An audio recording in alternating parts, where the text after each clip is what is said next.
இறை இயேசுவில் பிரியமான சகோதர சகோதரிகளே, நமது ஆண்டவர் இயேசு கிறிஸ்துவனுடைய திருப்பெயரால் உங்களுக்கும் உங்கள் குடும்பத்தில் இருக்கிற அனைவருக்கும் அன்பும் சமாதானமும் மகிழ்ச்சியும் உண்டாவதாக. அன்புமிக்கவர்களே, டிசம்பர் மாதம் 14ஆம் தேதி புனிதர்களுடைய பகுதியில சிலுவையினுடைய புனித அருளப்பருடைய நினைவு நாளை தான் கொண்டாடுகிறோம். இவர் பிறந்தது ஸ்பெயின் தேசத்துல மிகப்பெரிய ஒரு பணக்கார குடும்பத்துல. ஆனாலும் ஏழ்மையில வாழ வேண்டிய ஒரு சூழல் ஏற்படுகிறது.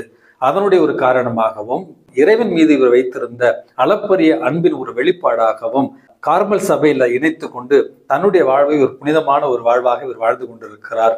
அன்புமிக்கவர்களே, கார்மல் சபையில சீர்திருத்தத்தை ஏற்படுத்த முயற்சி செய்த ஒரு காரணத்தினால் அவருடைய சபை துறவிகளாலேயே அவர் ஒரு இருண்ட அறையில பாழும் குழியில அவர் சிறை வைக்கப்பட்டார்.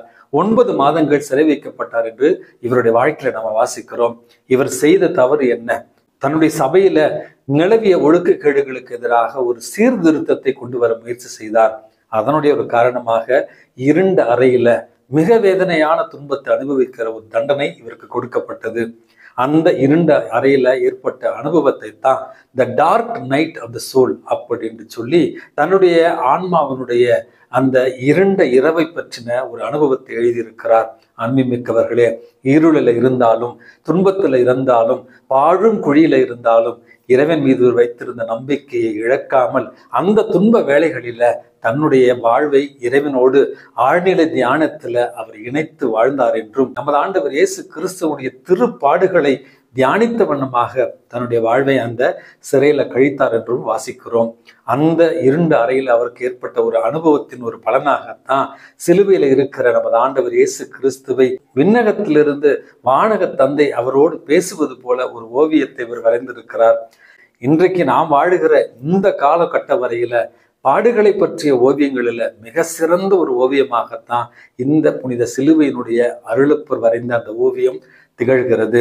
அன்புமிக்கவர்களே, இவர் ஒரு எழுத்தாளர், கவிஞர், ஓவியர் என்று பன்முகத்தன்மை கொண்டவராக இவர் வாழ்ந்தார்.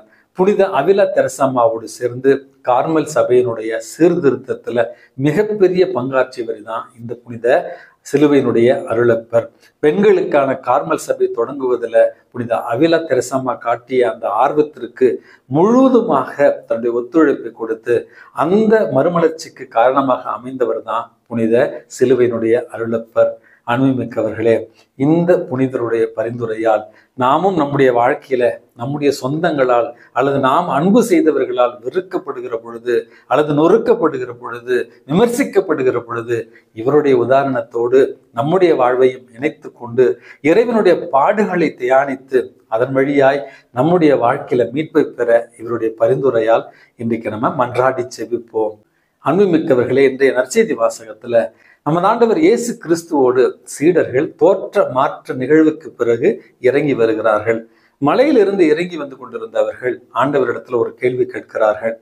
ஆண்டவரே, இவைகளெல்லாம் நிகழ்வதற்கு முன்பாக எலியா வர வேண்டும் என்று மறைநூலில் எழுதியிருக்கிறதே அப்படி என்று கேட்ட நேரத்துலதான் நமது ஆண்டவர் இயேசு கிறிஸ்து எலியா வர வேண்டும் என்பது உண்மைதான், ஆனால் அவர் வந்து விட்டார். ஆனால் மக்கள் அவருடைய குரலை கேட்கவில்லை, அவரை துன்புறுத்தினார்கள்.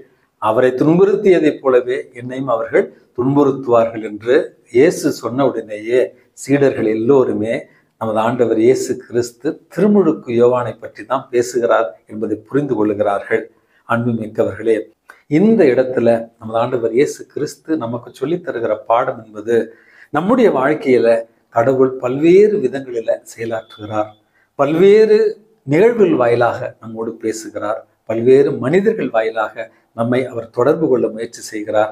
மீட்பின் இந்த ஒருடைய வழிகாட்டுதலில் நமக்கு எது இறைவனுடைய திட்டம், எது மனிதர்களுடைய திட்டம், எது இறைவனுடைய திருவுளத்திலிருந்து வருகிறது என்று புரிந்து கொள்ளாத ஒரு சூழல்ல தான் விசுவாசத்துல நாம் களைப்படைந்து விடுகிறோம். அன்புமிக்கவர்களே, 2 நாட்களுக்கு முன்பாக நான் ஒரு குழந்தையுடைய கதை உங்களோடு பகிர்ந்து இருந்தேன். அதாவது ஒரு குழந்தைக்கு தாய் நெக்லஸ் கொடுத்திருப்பார்.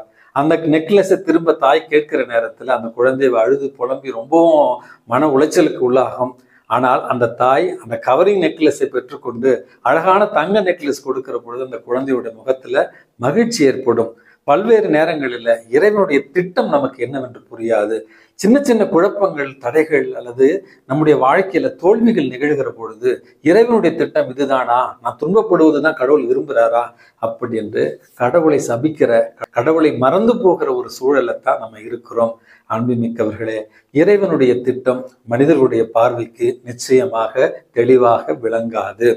அதனுடைய ஒரு பிரதிபலிப்பாகத்தான் இன்றைய புனித சிலுவையின் அருளப்பருடைய வாழ்க்கையில நம்ம பார்க்கிறோம். அவர் விரும்பியதெல்லாம் கார்மல் சபையில புனிதத்துவம் வளர வேண்டும், சீர்திருத்தம் வர வேண்டும், இயேசுவை உண்மையாகவே துறவிகள் பின்பற்ற வேண்டும், இயேசுவை உண்மையாகவே மக்களுக்கு அவர்கள் எடுத்து தர வேண்டும் என்ற உன்னதமான ஒரு நோக்கம்தான். ஆனால் அவருக்கு கிடைத்த பரிசு 2 அறை 9 மாத சிறைவாசம். அவருடைய சபை துறவிகளாலேயே அவர் கொடுமைப்படுத்தப்படுகிறார். இப்படித்தான் நம்முடைய வாழ்க்கையில கூட இறை திட்டங்கள் புலப்படாத நேரங்களில் அல்லது நாம் விரும்பாத நிகழ்வுகள் நம்முடைய வாழ்க்கையில நிகழும் பொழுது ஆண்டவரை குறை கூறாமல் மீட்பின் திட்டத்துல இது ஒரு பாதை தான், மீட்பின் திட்டத்துல நமக்கான ஒரு தயாரிப்பு தான் அப்படி என்று நம்முடைய வாழ்க்கையில புரியாத கணங்கள், எதிர்நோக்கற்ற நிகழ்வுகள் நடக்கிற நேரத்துல இறைவன் மீது பாரத்தை போட்டு, இறைவா எனக்கு இது புரியல, எனக்கு இது விளங்கல, தயவு செய்து உங்களுடைய ஞான ஒளியால் என்னை வழிநடத்தும் அப்படி என்று விசுவாசத்தோடு ஜெபிக்கிற நேரத்துல இறைவனுடைய பிரசன்னம் உங்களையும் என்னையும் வழிநடத்தும். எல்லாம் வல்ல இறைவன் தந்தை, மகன், தூய ஆவி உங்களையும் உங்கள் குடும்பத்தில் இருக்கிற அனைவரையும் நிறைவாக ஆசீர்வதித்து பாதுகாத்து வழி நடத்துவாராக. ஆமென்.